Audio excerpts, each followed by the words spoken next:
These are the 5 mistakes that I see gamers in their 30s make most often, and I want to help you fix them. I'm sharing these because when I look at my own gaming backlog and my own gaming habits in general, there's a lot of waste in 2 major areas. And if I'm making these mistakes, I know you're making these mistakes as well. So I hope by addressing these, we can both eliminate waste, but also make games work for you instead of you working for your games.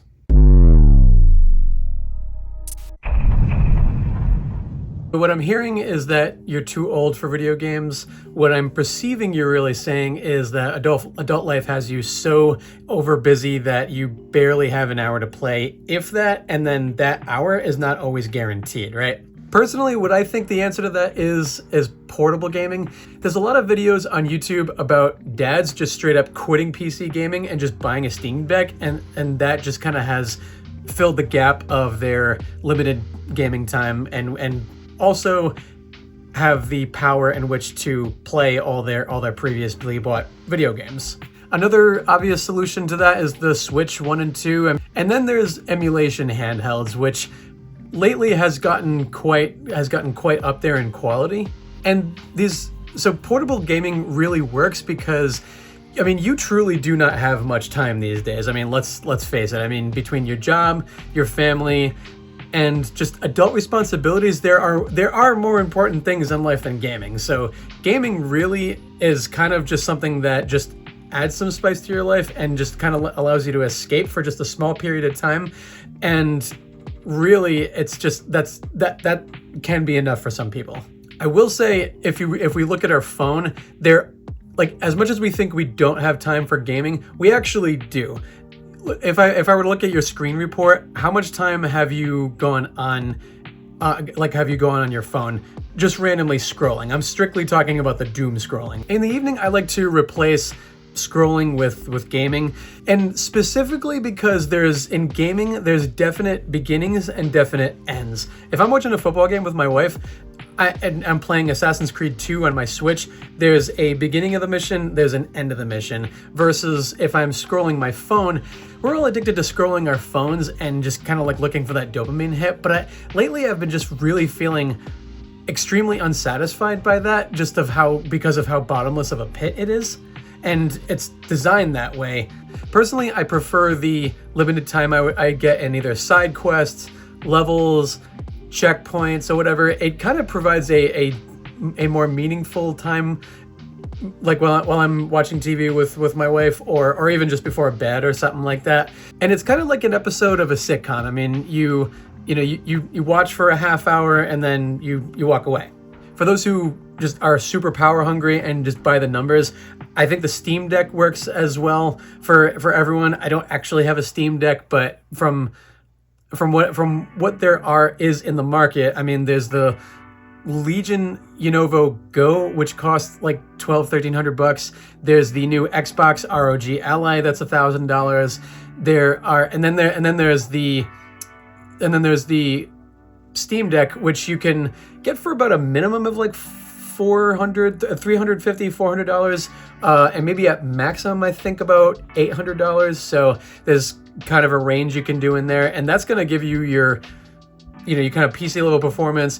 Then there's the Switch. So the Switch, obvious answer. You go buy a $450 device, you play Mario, you play Zelda, Smash, whatever you want. But the thing about what's kind of funny about Switch is because it has so many different ways to play, it kind of works out nice for child management. So if I'm sitting on the couch with my kids, like my kids love to play Luigi's Mansion or something while we're doing something else. So like there's two detachable Joy-Cons you can use to have your hands around your kids while you're playing your game. My personal favorite one is a Miyoo Mini Plus, and it's specifically because you can play one-handed.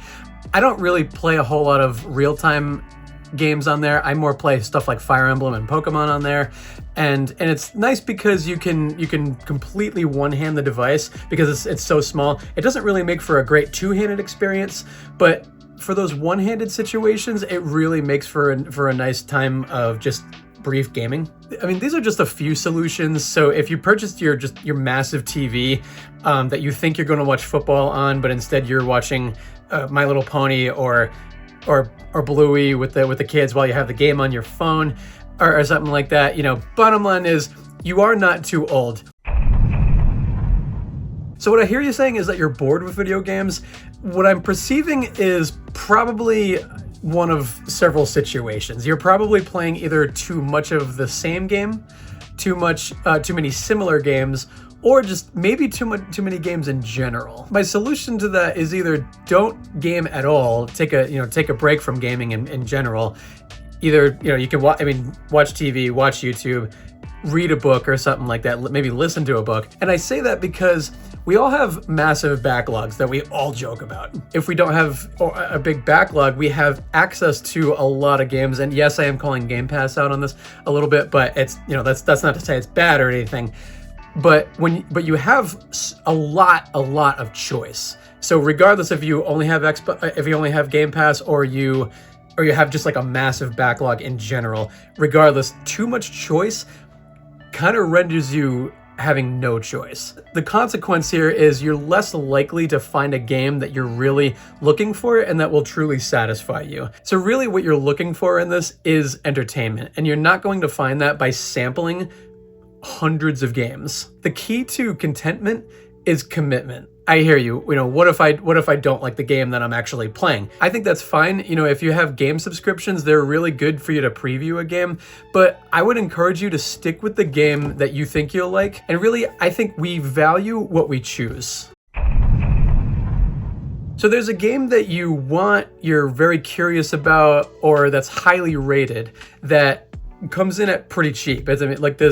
It comes in at like $25, $10, $5, whatever. Buying games on sale isn't the problem. What is a problem is doing that too much to where you have this big stack of video games that you just bought and spend your hard-earned money on that you can't play because there's just no time, or it's just gonna take a year to beat. Then between that year to beat, you find other games that you want to buy, and you just keep stacking and stacking and stacking, therefore wasting money on stuff that could either go towards diapers, bills, a nice date with your spouse maybe, or something like that. So again, my solution to that is make a game plan. Either use the notes on your phone, use apps like Deco Deals, and Deco Deals can either work for you or against you. More on that in a second.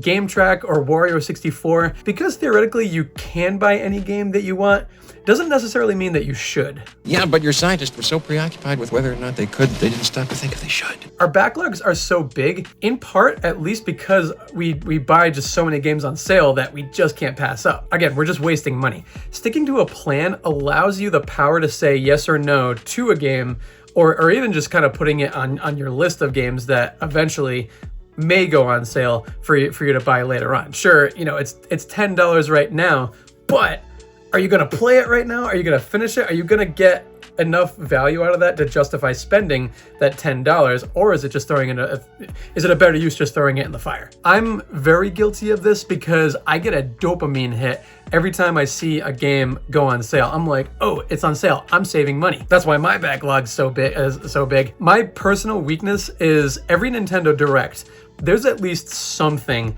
that I'm dying to have. Like, I've got to have. I was not originally going to buy DK Bonanza, and because of the Direct, and because especially with Pauline, that spoke to the daddy in me who wants to play that with my girl.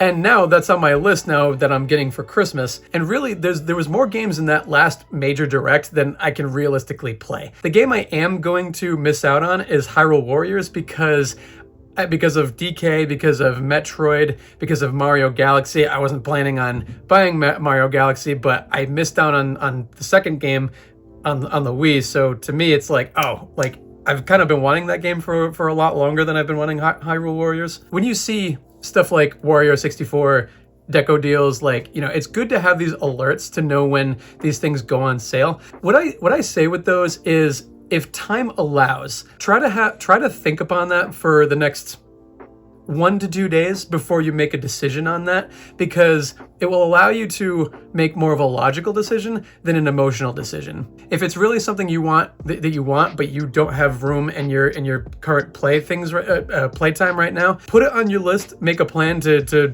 get it at a later time. One game that's been on my list for forever is the original Fable.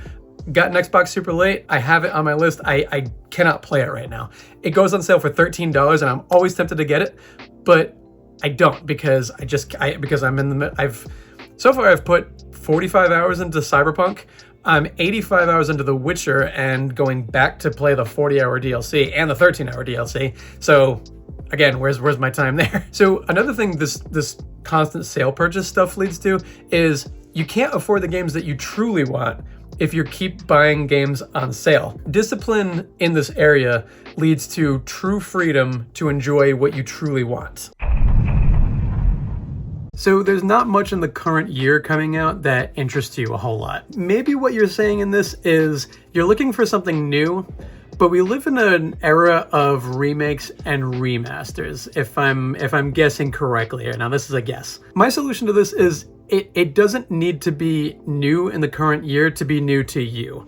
And new to you is really the key to having new games. For the longest time in my late teens, early 20s, completely dissed Assassin's Creed franchise because it was just one of those annualized ones, and I just didn't care for annualized stuff at all. Like, I'm not a really big Call of Duty guy. I am terrible at multiplayer, so you can imagine how excited I am to play a game that I suck at, right? When I bought Assassin's Creed Black Flag for the Switch in 2020 during COVID, I was like, I was wrong. How did this still holds up years later, and this is great. And now I'm into like every Assassin's Creed. There are way too many games between Pong and Metroid Prime 4 for you to lack in new experiences. I mean, I just bought an Xbox recently and played Halo for the first time in my 30s. Shame on me. I mean, I should have played it way earlier, but I was a Nintendo guy first, and then second, I was a PlayStation guy, and then I just did not have room for Xbox. And because you're getting these like older games, retro collecting is a thing in and of itself, but older games in general, I mean, like we have these Assassin's Creed games. There are, I bought the Star Wars The Force Unleashed on the Xbox 360 store. Splinter Cell Chaos Theory exists for like $5-10 sometimes. And these are great experiences that aren't new, but can be new to you. Older titles, I mean, usually are sometimes a better buy because, in the current year, you don't have to worry about day one patches or anything like that. So what I'm hearing is that these, some of these games are just way too big. You're never going to finish these 100-hour, 120-hour long experiences. And I hear you on that. What might be the case is you have way too many other commitments to sink your teeth into a big game commitment like that. So really what I do with big games like that is I try to plan one big primary game as my main game that I play. I will have a couple other games.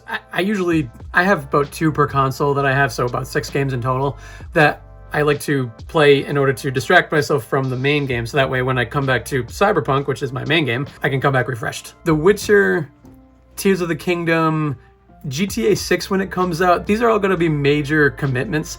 And to be real, like, as a gamer in our 30s, if you're buying GTA 6, I would be surprised if that's not the only game you play in 2026. When you plan your games and you play in bite-sized chunks, and then the Switch comes in clutch for this as well too. I mean, like, I originally bought Witcher on the Switch.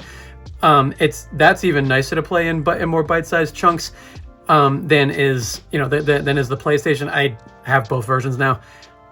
Even Cyberpunk, you can play between the two. The even more benefit to really kind of just sticking with one bigger game is that, I mean, you can save money. I mean, you're being entertained with one game, even if you buy it at $70 or so.